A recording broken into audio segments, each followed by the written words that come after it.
Welcome to the UGC EPG Pathshala lecture series in computer science. In this series of lectures, we have been looking at software engineering. This session, I will be giving an overview of capability maturity model. Some of the learning objectives for this particular session include: initially we will try giving importance on why we need regulation and what are the standards that are provided for an industry or organization. Then we will try importing on the necessity of different standards that are existing like ISO, CMM, ITIL. Specifically for this particular lecture, we will detail on the continuous process improvement, where I will be talking more on the various levels of capability maturity model, and we will try indicating on the various timelines associated with this process improvement. Initially, for any specific organization, if it is to be established, we will try understanding on two important aspects. One is called a regulation, the other one is called a standard. We will say the definition for regulation as a legal restriction promulgated by government administrative agencies through a rule making supported by a threat of sanction or a fine. So, in case if a regulation has been put forth by a government administrative agencies which are supposed to be rules, now with these regulations we can go on any legal restriction frame, but this regulation is also supported by a threat of sanction or there will be an imposition of a fine. But as an alternate case to a regulation, any organization need to establish their own standards. So, for that case we may have to understand what a standard mean. A standard is supposed to be a level of quality or excellence that is accepted as a norm or by which actual attainments are judged. What are we supposed to attain? What is the quality that the product has to provide? So, we will basically look at the quality, excellence and the level of attainment of a particular item which are done by a standard. We will try to understand why to create a regulation and what is the need for imposing a standard. Right from the beginning of this course, we have been mentioning three important things that is necessary for any projects, process and product being developed. In order to have quality centric work, the standard need to be established. So, we may have to ensure initially that the product has a better quality, the organization has a better quality, only then the product becomes higher competitiveness and it will be more qualitative.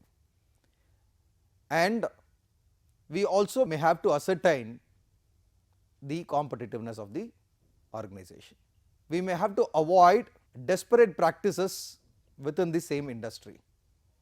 Many non-restrictive activities may not be entertained, and within the same industry there cannot be any conflicts. So, we may have to avoid desperate practices, and regulation is imposed in order for looking at the increasing cost of information technology. Not only that, we may have to look at the increasing size of information technology workforce also, so that we can regulate and maintain a standard. So, some of the timeline measures associated with this regulation and standard are ISO, which is International Standards Organization, CMM, which is Capability Maturity Model, ITIL, which is Information Technology Infrastructure Library, where we will try to bridge the gap of various services. We will try to understand each and every component in detail. to start with, one of the standard organization which is called International Standards Organization, what they do and for what purpose they have created this ISO. If you look at ISO, it is the world's leading developer of many standards across the globe. It has more than 156 countries as its member. Its portfolio has more than 15,036 standards that are used in every sector of business, starting from the industry, technology and various components. Some of the partners who are associated with this International Standards Organization are IEC, which is International Electrotechnical Commission, International Telecommunication Union and World Bank. When you look forward on the path associated with the International Standards Organization, we may have to talk from various perspectives. One, if you look at the environmental perspective, we may have to develop a standard for meeting the new requirements. Say in the recent scenario, we may look at a greenhouse gas verification. We can even look at climate mitigation and many other aspects like this, which can look at environment for sustainability. So, in order for sustainable development, what are the various initiatives that can be looked after are the preliminary or one of the component of work done by ISO. Not only that, this ISO looks after various service sectors which establishes standards for personal services, personal financial services. It also looks at market opinion, social research, tourism and so. More than this standards organization not only concentrates or looks after the environment and the services, but also we may have to ensure that this also imposes a level of security. So, maritime port security, freight transport security and looking after illegal trafficking can also be done as part of, can also be a component associated with ISO. And one other practice which ISO looks after is the good managerial and organizational practice, which tends to develop many social responsibilities. You can ask me a question of, although ISO looks after all these activities, but what are the benefits of getting into ISO? As the name indicates, it is the standards established across the globe. So, international recognition has been achieved. So, worldwide recognition across 153 members of the country, which includes developed and developing countries. We can also level the playing field and we can disseminate new technologies and businesses which will be approved across the globe. The second timeline measure that we are about to talk is on the capability maturity model. As the name indicates, every organization job is to understand on the maturity level that they have attained. So, there seems to be multiple levels associated. Every level has got their own characteristics or they have defined individual activities for every level, and once after achievement of those characteristics, we will attain or mention the maturity of the organization. So, this CMM has been created by Software Engineering Institute, a research center founded by the World Congress in 1984. This has a structure which designs to direct IT organizations through software process improvement. But then if you look at the entire philosophy of capability maturity model, it is not by establishing an organization at the beginning and say that our system is advanced in comparison with any other existing systems, but then we may have to look at the overall organization, the process associated with the organization in a term of continuous improvement. So, the philosophy behind working with capability maturity model is to understand on the continuous process improvement.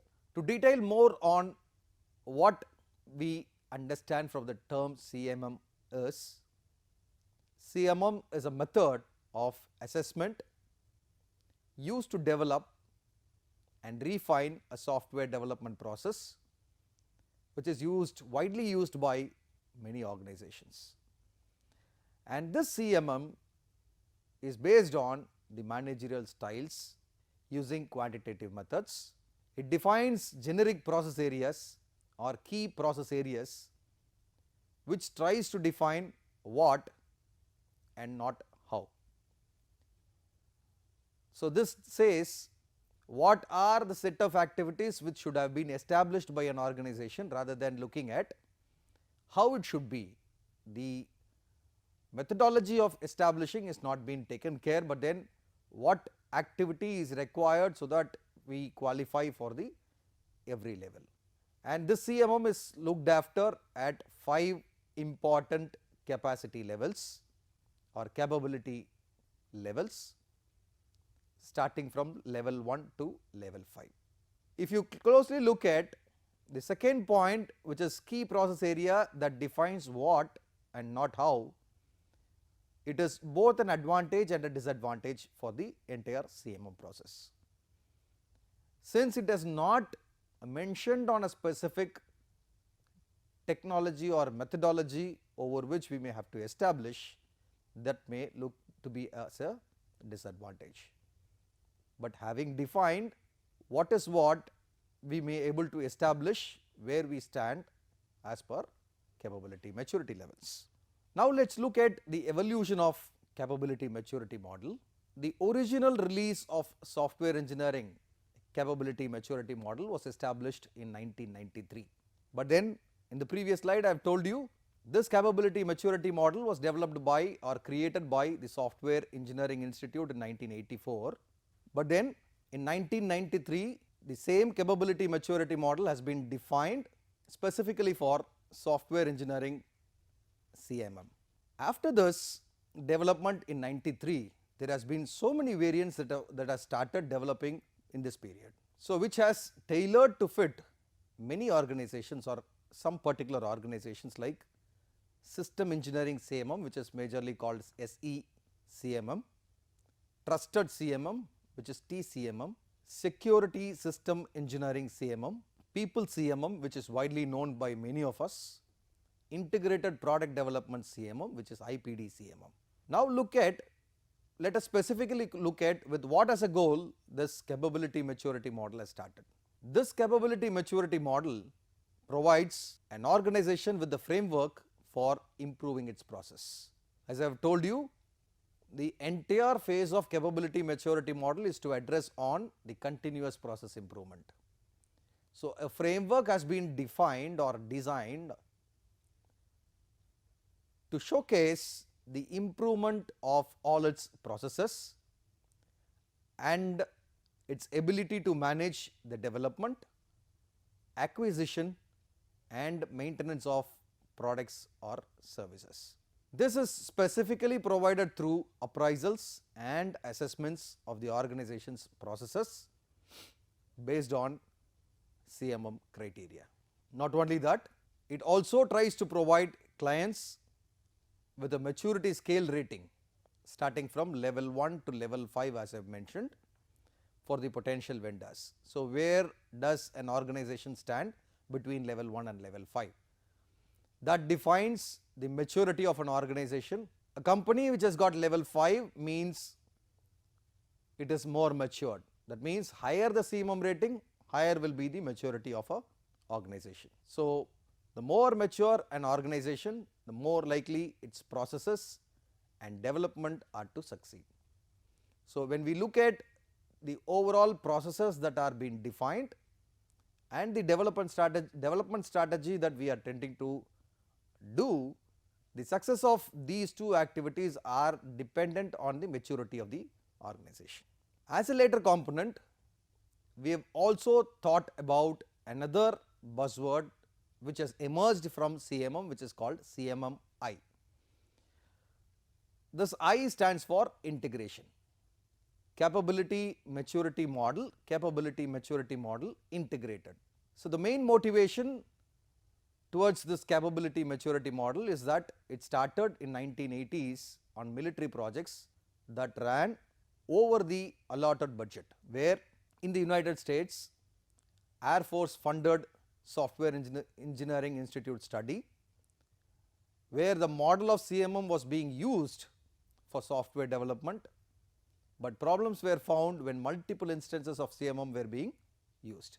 Hence, they started trying to create a CMMI, which was to address the specific issue. So, hence it was called capability maturity model integrated. Now, that I repeat in saying the importance of capability maturity model is to maintain the continuous process improvement, and we may also have to look at the development processes. So, if you look at the features that are associated with capability maturity model, we will look at the organization's activities explicitly linked to business objectives. So, the visibility of the organization activities is increased to help you ensure that your product or service meets the customer's expectations. So, we may have to continuously monitor on the business objectives, whether it meets the organization's objectives, mission statements. We will closely monitor on that. That becomes the key feature for any maturity process. We also try to learn from new areas of best practices that the industry tries to adopt. Thereby, we can create a maturity model.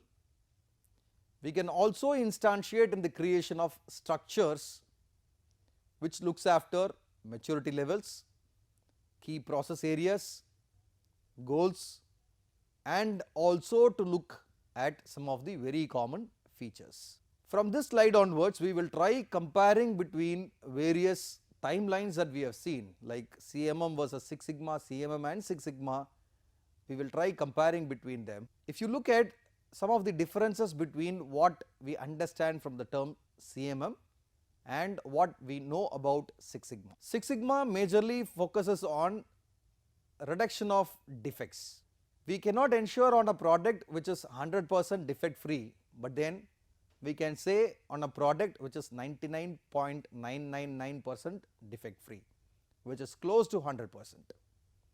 So, Six Sigma concentrates majorly on reducing on the defects.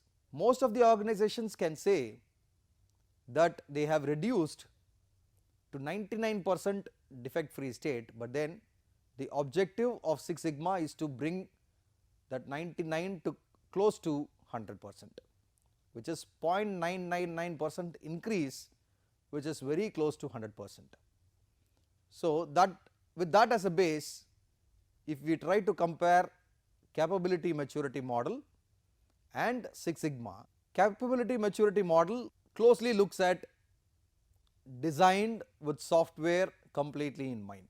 It looks at design goals and they do not focus on the customer. Although Six Sigma focuses entirely on the customers, but then CMM looks after only the processes, not on the customer focus. In terms of organization's improvement, this tries to improve on the methods and processes, and the major key processing areas associated with CMM are the levels like initial, repeatable, defined, managed and optimizing.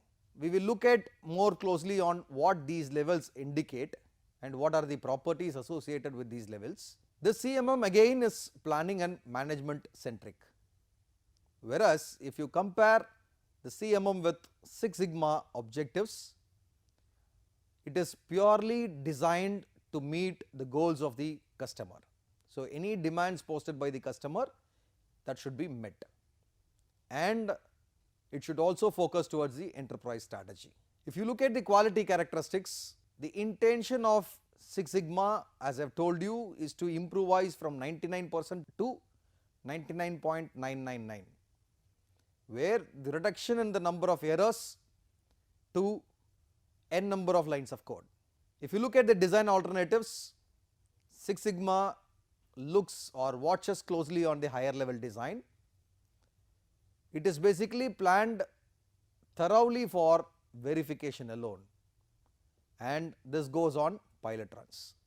Whereas, if you look closely on the interactions between CMM and Six Sigma, they work closely together with the higher CMM levels. That means, at CMM level 5, which is optimizing, mostly in line together, although capability maturity model is an organizational change model.